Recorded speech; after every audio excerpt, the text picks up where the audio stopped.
One of the other companies we studied and that I write about in the book is a small Kuwaiti bank called Boubian Bank, and the CEO is a gentleman named Adel Al-Majed, and it's really interesting.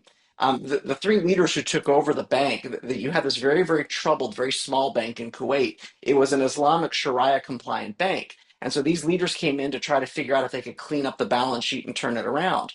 And what they spent a bunch of time doing when they took over the company is they saw that inside of Kuwait, there were three types of people in the population. 15% of the population inside of Kuwait who would only bank with a Sharia compliant bank.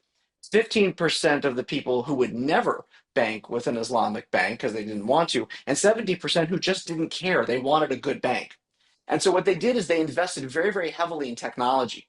And they did things that were very, very innovative, way ahead of the curve, where they were like doing things like cardless ATM withdrawals. They did a great digital front end. And they simultaneously also invested in stores. They cleaned up the balance sheet and they became Kuwait's third largest bank. And they found they could do this all while being Sharia compliant. And they realized that they could attract new customers and retain existing customers just by being a great bank.